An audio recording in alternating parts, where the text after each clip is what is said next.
Om Swastiastu, salam sejahtera untuk kita semua. Assalamualaikum warahmatullahi wabarakatuh. Salam.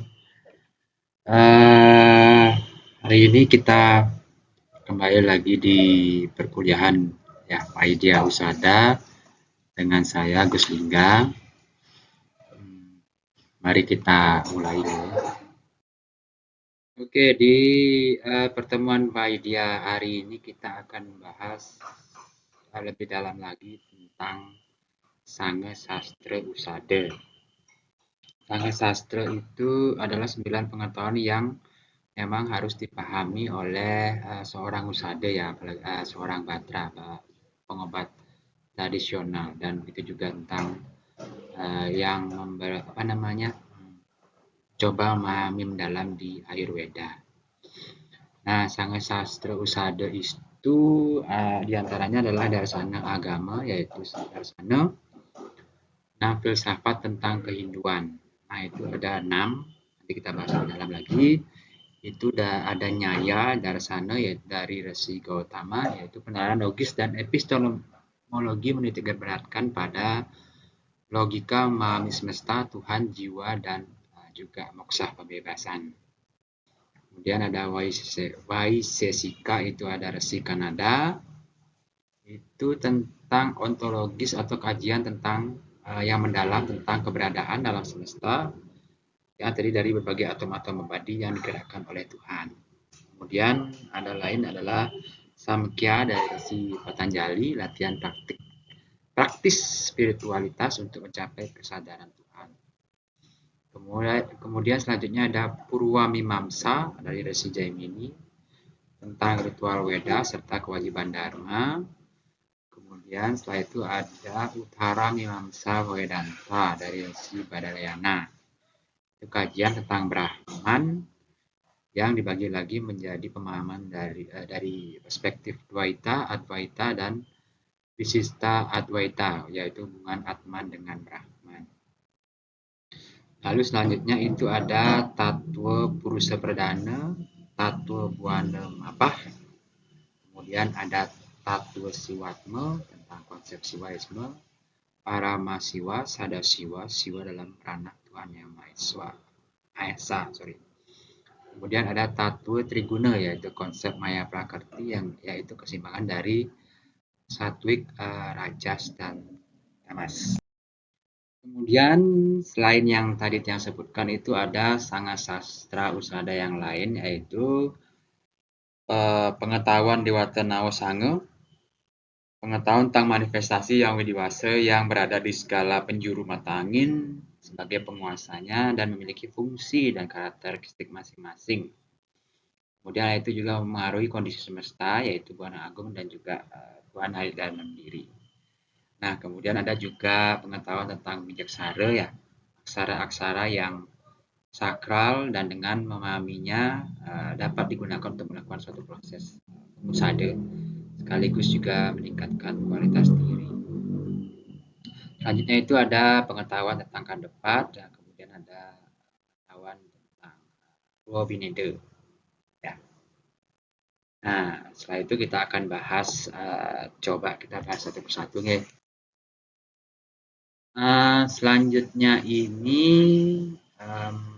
ada Satdarsana ya, Satdarsana. Nah, kemudian kita coba dari Nyaya ya.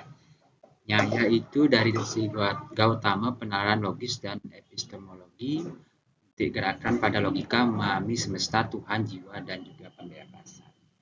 Nah, kemudian ada 16 pokok pembicaraan yang diteliti dari Nyaya ini ya, yaitu Pramana, yaitu suatu jalan untuk mengetahui sesuatu dengan cara yang benar. Prameya, yaitu sesuatu yang berhubungan dengan pengetahuan yang benar atau objek dari pengetahuan yang benar, yaitu kenyataan. Samsaya atau keraguan terhadap suatu pernyataan yang tidak pasti. Keraguan ini jadi karena pandangan yang berbeda terhadap suatu objek sehingga pikiran tidak dapat memutuskan tentang wujud objek itu dengan jelas. Prayojana yaitu akhir penglihatan seorang terhadap suatu benda yang menyebabkan kegagalan aktivitasnya untuk mendapatkan benda tersebut. Drastanta atau suatu contoh yang berasal dari fakta yang berbeda sebagai gambaran umum. Kemudian Siddhanta atau cara mengujarkan sesuatu melalui suatu sistem pengetahuan yang benar. Kemudian Awaya, berpikir yang sistematis melalui metode-metode ilmu pengetahuan.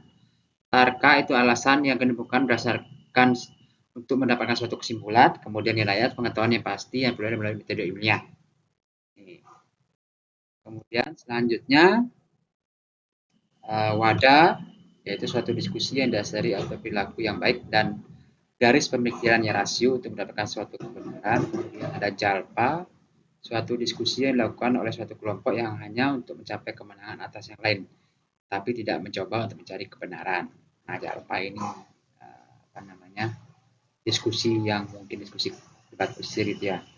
Witanda adalah jenis perdebatan di mana lawan berdebat itu tidak mempertahankan posisi, tapi hanya melakukan penyangkalan atas apa yang dikatakan oleh lawan debatnya itu. Nah, ini Witanda. Fatwa bahasa adalah suatu alasan yang kelihatannya masuk akal, tapi sebenarnya tidak atau dapat diartikan sebagai suatu kesimpulan masalah. Kemudian Cala, suatu penjelasan yang tidak adil dalam suatu usaha untuk mempertentangkan suatu pernyataan antara maksud dan tujuan. Jati adalah suatu jawaban yang tidak adil yang didasarkan pada analogi yang salah. Nigrastana adalah suatu kekalahan dalam perdebatan. Nah, ini Sadarsana ini kalau dibilang itu bagaimana kita berpikir secara logis dan epistemologi yang menitikberatkan pada logika, memahami semesta, Tuhan, jiwa, dan kebebasan. Kalau dikatakan di sini epistemologi itu ada rentetan suatu pemikiran yang sehingga bisa digunakan untuk memahami suatu semesta. Ada objeknya, ini adalah semesta, Tuhan, jiwa, dan juga kamoksan atau kebebasan. Dijelaskan juga di sini nyaya itu ada suatu konsep yang diperdebatkan, maksudnya ada suatu objek yang diperdebatkan di situ, yang artinya kalau di suatu pengetahuan yang sekarang itu ada tesis, ada antitesis, ada antitesisnya, ada sintesanya, kayak seperti itu ya mungkin. Nah, sekarang disebutkan dari sini bisa ditemukan bahwa ada 4 cara pengamatan, yaitu Catu Pramana, yaitu Pratyaksya Pramana, pengamatan langsung, kemudian Anumana Pramana, penyimpulan, Upamana Pramana, perbandingan, kemudian Sabya Pramana, kesaksian dari orang-orang yang dipercaya. Nah, ini kalau epistemologi ada mungkin yang ada satu ukuran-ukuran juga yang bisa digunakan untuk menyatakan sesuatu atau menjelaskan suatu objek ya. Kemudian selanjutnya itu ada Waisiseka, resi yang diucapkan atau dijelaskan oleh resi Kanada, yaitu suatu ontologis atau kajian tentang keberadaan alam semesta terdiri dari berbagai atom-atom abadi yang digerakkan oleh Tuhan. Nah, ini tentang hakikat ya, tentang ontologis atau hakikat dari sesuatunya gitu ya. Nah, sistem Vaiseseka ini menunjukkan bahwa segala sesuatu yang dapat dikenali adalah padarta, objek pengalaman, yang diklasifikasikan menjadi 6 kategori utama, yaitu drauya, substansi, zat yang memiliki kualitas dan aktivitas. Kemudian Vaiseseka mengidentifikasikan 9 substansi, itu adalah tanah, air, udara, eter, waktu, ruang, jiwa, dan pikiran. Kemudian ada guna atau kualitas, sifat-sifat yang melekat pada substansi seperti warna, ukuran, berat, dan kualitas sensorik. Kemudian karma, aktivitas, gerakan atau kegiatan terjadi dalam substansi seperti naik, turun, mengkerut, mengembang, dan bergerak. Samanya, universalia, kesamaan umumnya ditemukan pada berbagai objek, contohnya keberadaan yang ada pada semua substansi. Kemudian Visesa, sifat unik yang membedakan satu objek dari objek lain, yang merupakan inti dari filosofi Vaisesika. Samaya, keterpaduan, hubungan intrinsik atau keterikatan yang tidak dapat dibedakan dari seluruh substansi, dari satu atau keseluruhan substansi. Kemudian bahwa ketidakadaan, kategori ketidakadaan yang disebabkan kemudian yaitu keadaan di mana sesuatu itu tidak ada. Seperti itu ya. Nah, kalau bisa dikatakan di sini adalah adanya universalitas atau contoh ada suatu universalitas samanum yang ada di setiap substansi. Kemudian substansi itu disebut sebagai daya, yaitu substansi itulah tanah, air, udara, eter, waktu, ruang, jiwa, dan pikiran. Ini sebagai objek yang bisa diteliti oleh suatu pengetahuan, ya, materinya. Kemudian ada guna atau kualitas. Kalau kualitas ini tanah itu mungkin seperti warnanya seperti apa, ukuran dan beratnya bagaimana, kemudian air itu warnanya bagaimana, terus kualitas bentuknya bagaimana. Kemudian kalau sebagai karma aktivitas itu air itu mengembang itu bagaimana, kemudian bergeraknya ke arah mana, dan juga ruang bagaimana, apakah dia berada mengembang atau berada di dalam wilayah yang lebih tinggi. Nah, kemudian bagaimanakah sifat-sifat unik dari suatu objek-objek tertentu itu, misalnya tanahnya itu bisa ada suatu sifat-sifat unik tersendiri. Nah, itu kemudian dijelaskan menjadi inti dari filosofi Waiseseka. Mungkin apa namanya istilahnya di Waiseseka ini mencoba mengklasifikasikan.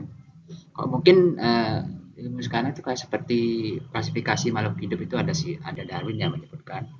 Lalu kemudian klasifikasi ilmu, misalnya suatu psikologi itu ada ilmu apa, dari sisi humanisnya apa, dari sisi intinya apa, nah, dan sebagainya. Nah, kalau ilmu pengetahuan alam itu misalnya ada apa yang mungkin kimianya, fisikanya, dan biologinya seperti itu. Itu yang mungkin dari Vaiseseka gitu ya. Selanjutnya itu ada Darsana, itu ada Samkhya ya, dari Resi Kapila, filsafat dualisme tentang Purusa dan ya. Kalau di sini Samkhya ini bisa dikatakan itu masuk juga di dalam Tatwa Wasmati Tatwa, Tatwa Jenana, Ganapati Tatwa, dan Tatwa yang lain di Bali ya. Terutama juga dari sisi bagaimana Purusa itu hadir, kemudian bagaimana Pradana itu kemudian menjadi maya guna, dan itu lalu melebur menjadi Purusanya terliputi dari Pradana, akhirnya muncullah seluruh dunia itu ya. Nah, konsep utama dari Samkhya ini ada Purusa, prinsip kesadaran murni, saksi pasif yang tidak berubah, abadi dan kekal, Nitya Ananda Sanatana ya.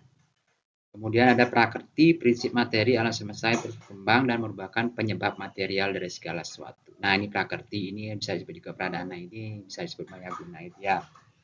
Maya Guna yang kalau dibilang di sastra itu konsep purba, konsep awal, yaitu menciptakan seluruh semesta ini. Nah, nanti kita jelaskan, ada juga penjelasan sedikit tentang itu. Kemudian dualisme, bahwa perusahaan dan praktik adalah dua realitas yang berbeda namun saling terhubung dan bentuk alam semesta.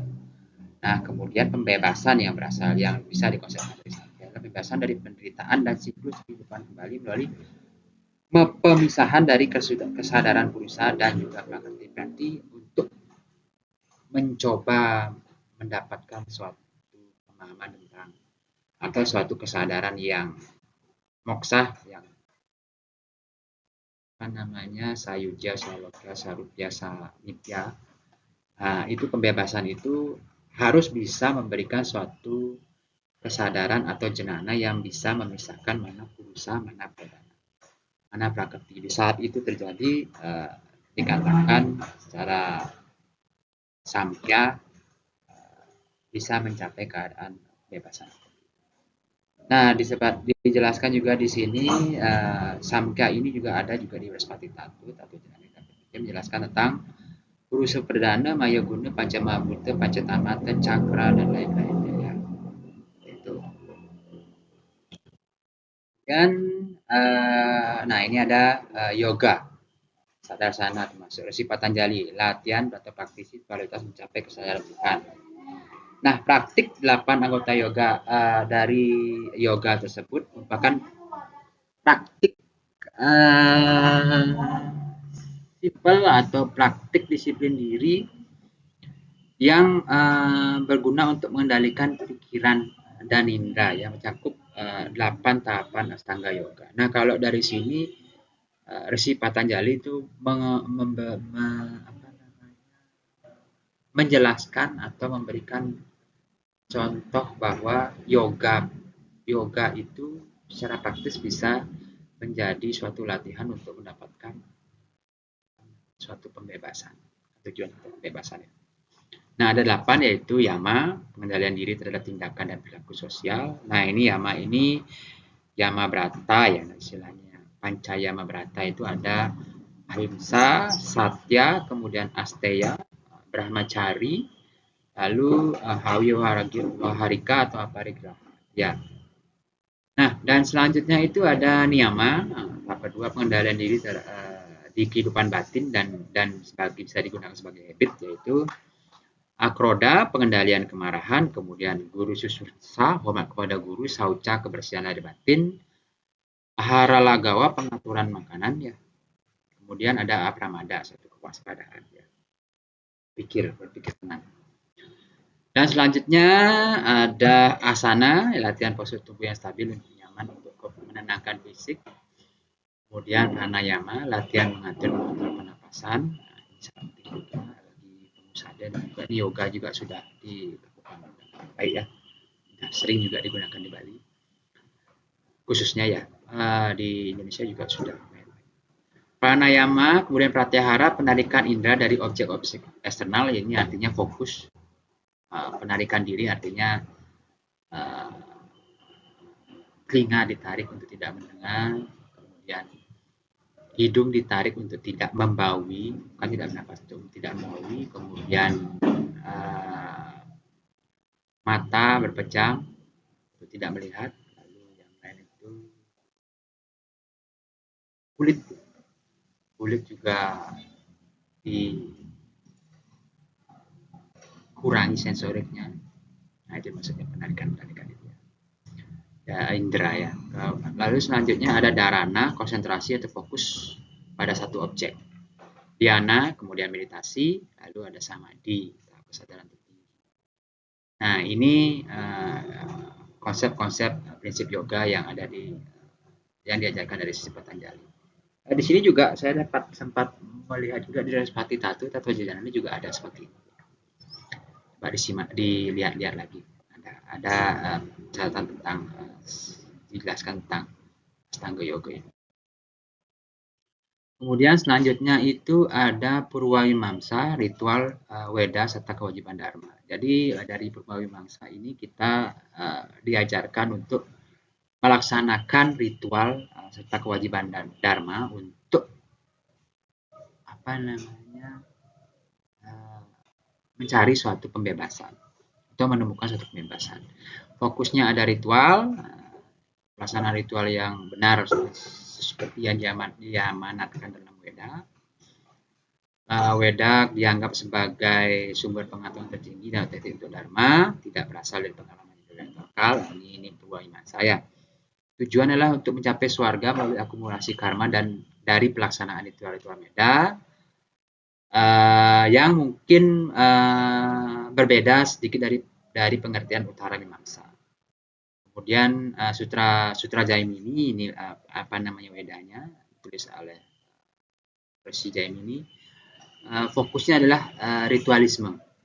Nah, kalau di sini di Bali ini kental juga dari sisi Purwamimamsa ini ya dari karma marganya.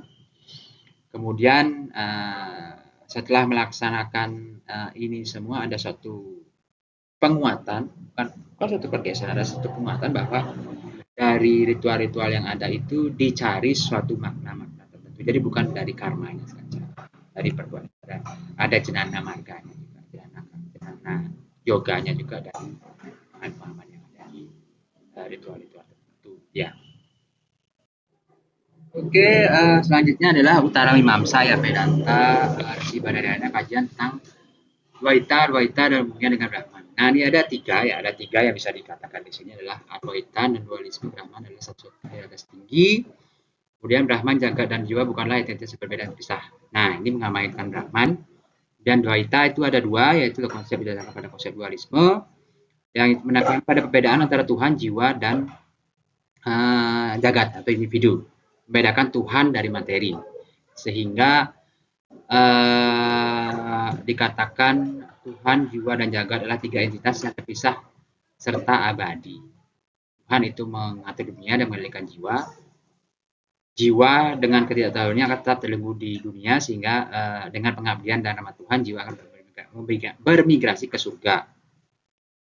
Lalu ada Advaita dan secara begini, saya coba konsepkan dari Advaita dan Dvaita. Ini merupakan konsep yang mungkin sekarang agak sering berselisih, bukan berselisih paham ya. Mungkin perlu ada suatu perbedaan yang signifikan. Yang satu itu mengatakan bahwa ada suatu perbedaan tinggi yang tidak bisa dijadikan satu, itulah Brahman dan dua jiwa. Jadi jiwa itu tidak mungkin akan bersatu dengan Brahman kecuali ia hanya mendapatkan bermigrasi ke surga dan hidup bersama Tuhan. Nah, itu yang bisa dikatakan bahwa konsep-konsep yang sekarang hadir itu sepertinya memang menekankan hal ini ya, yang artinya bisa berkonflik yang dengan konsep Advaita ini, yaitu Brahman adalah satu-satunya entitas tinggi yang menyatakan bahwa jagat dan jiwa bukanlah entitas yang berbeda. Nah, diskusi atau debat ini mungkin menjadi suatu tesis dan antitesis yang menjadikan suatu sintesa atau suatu konvergensi dengan Visista Dvaita dari Ramanujacharya ya. Bahwa Tuhan itu ada, kemudian bahwa Brahman itu adalah Tuhan. Ya tidak tanpa wujud, berarti bisa dia wujud ya. Nah, kosmos dan para jiwa bentuk jiwanya, dan pembebasan yang terjadi adalah ketika ia menyadari bahwa ia adalah sebagai bagian dari para Atman. Nah, artinya itu adalah awalnya ia mengetahui bahwa ada suatu perbedaan signifikan. Nah, selanjutnya dalam suatu penyadaran atau kesadarannya kemudian dia menyadari bahwa tersadarkan bahwa ia adalah bagian dari Tuhan atau para Atman, dan saat itu ia terbebaskan. Nah, itu secara simpelnya seperti itu. Nah, proses-proses itu mungkin juga akan ada secara konsep adalah seperti itu. Nah, kemudian selanjutnya adalah Sangat Sastra. Yang selanjutnya adalah Tattva Purusa Pradana, Tattva Sivatma. Ada disatakan dari Setana itu ya. Artinya adalah pengetahuan yang tidak terpengaruh oleh ketidaksadaran bersifat abadi. Nah, kemudian ada asetana, atau disebut juga ketidaksadaran. Setana dan asetana itu bisa dikatakan purusa dan bakati, atau mungkin purusa juga maya guna gitu ya. Atau ketika nirguna hadir, ketika nirguna itu ada sesuatu yang sunya, kemudian masuk maya guna, sehingga ia menjadi terliputi guna, pada saat itulah dikatakan menjadi sadasiwa tattva yang mempunyai cadu sakti ya. Cadu sakti, saat itulah ia menjadi ia bisa menciptakan jenana sakti, itu dia memiliki pengetahuan. Prabu sakti raja, kemudian ada wibu sakti yang mengadakan semuanya. Kriya sakti maha menciptakan sesuatu ya. Itu selanjutnya itu di Paramasiwa Tattva menjelaskan tentang bagaimana konsep iswara yang tidak dapat diukur, tidak bersih, tidak dapat dibandingkan, tidak cermat, tidak tampak. Tuhan itu apremanya tidak dapat dibayangkan, ananta yang tidak terbatas. Nah, ini yang kalau bisa dikatakan tadi bahwa inilah keadaan sunyi, atau mungkin di keadaan nirguna Brahman. Ya. Lalu selanjutnya adalah Tattva Siwatma, yang berkonsep tentang siwaisme, paramasiwa, sadasiwa, siwa dalam ranah Tuhan Yang Maha Esa. Kemudian sadasiwa disebabkan jelaskan pada sloka sadasiwa tattva ya. Maspati tattva ini. Sawi parah batara sadasiwa sira, hana patmesana pinaka palungguh. Hanira aparan ikang patmesana ngaranya sakti nira. Sakti ngarannya Wibu Sakti, Prabu Sakti, Jana Sakti, Kiri Sakti, Nahan ya Cadu Sakti. Nah ini tentang Cadu Sakti ya. Ketika ia diliputi oleh Niguna Brahman diliputi oleh Maya Guna, ia menggunakan Maya Guna itu menciptakan semesta. Nah, karena ia dengan kekuatannya itu menciptakan semesta, ia disebut dengan Cadu Sakti. Kemudian selanjutnya ada Tattwa Triguna. Nah, Triguna ini adalah konsep Maya Prakrti ya, ada keseimbangan Sattwik Rajas Tamas. Wujud besar dari sunyi asetana sebagai badannya dipertemukan Atma Tattwa dan Pradana Tattwa oleh Batara. Maka Atma dalam keadaan asetana menjadi hilang dan lupa digerakkan oleh Pradana Tattwa. Jadi setana satu kesadaran dimasukkan sebagai Maya Tattwa, maka dia menjadi asetana. Melainkan Triguna Tattwa yaitu Sattwik Rajas Tamas, pikiran yang sebaringan disebut Sattwika, pikiran yang cepat gerakannya disebut Rajas, dan pikiran yang gelap gulita disebut Tamah. Nah, artinya itu bisa dikatakan juga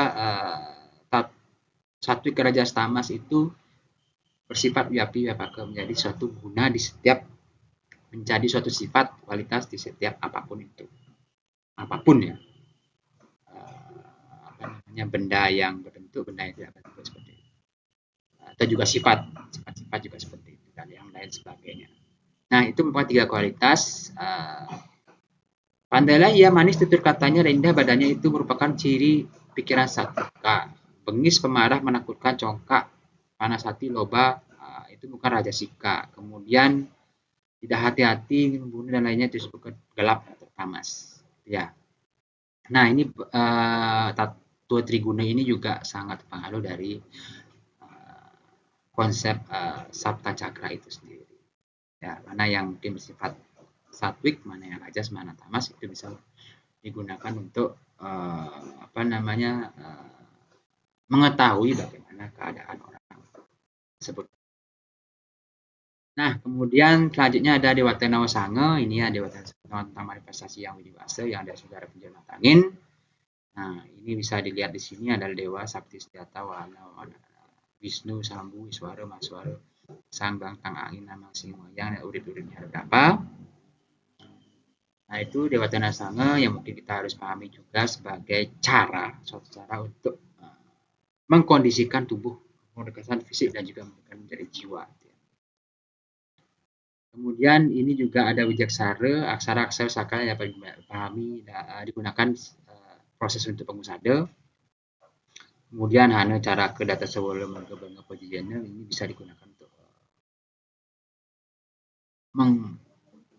menghidupkan atau juga mengaktifkan organ-organ atau juga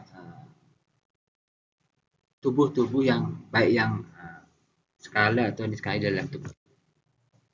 Nah, hana caraka data sawala magabanga ini juga ada. Kemudian selanjutnya ini ada konsep kandepat sastra itu ya. Anggapati Banaspati Majapati Banaspati Raja. Kemudian akhirnya ketika sudah memahami tentang suatu, beliau itu bisa menjadi ratu menatangkap langit dengan tempeng mandi jalan sati pengadangan dan juga lain-lain ketut petung gitu ya, itu sebagai patih. Lalu selanjutnya itu ada ketika sampai dalam tahap-tahap tertentu yang sudah dalam posisi kelahiran kembali dan sebagainya, itu bisa menjadi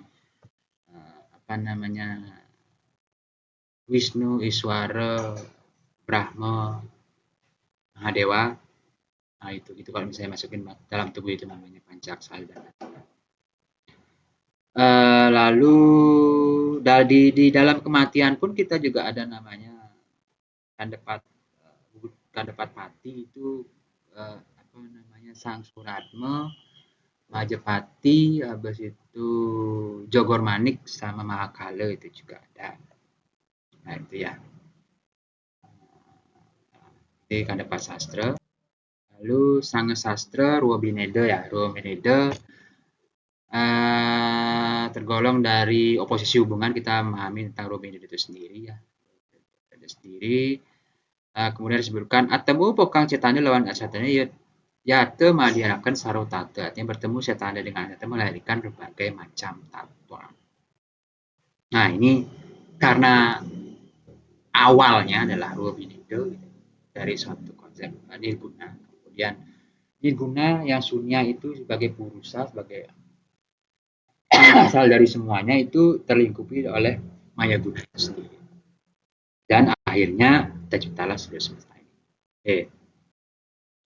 Nah, ini ada Sanga Sastra, selanjutnya itu adalah apa namanya? 7 7 bagian dari kelahiran dari konsep Puruse sampai uh, lahirnya suatu dunia atau semesta ini. Itu ya.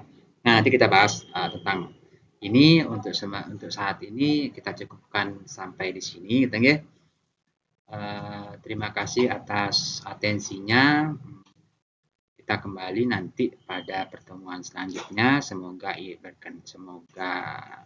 berkenan untuk pemahaman sekarang. Sebagai akhir saya ucapkan Om Santi Santi Santi. Om Santi.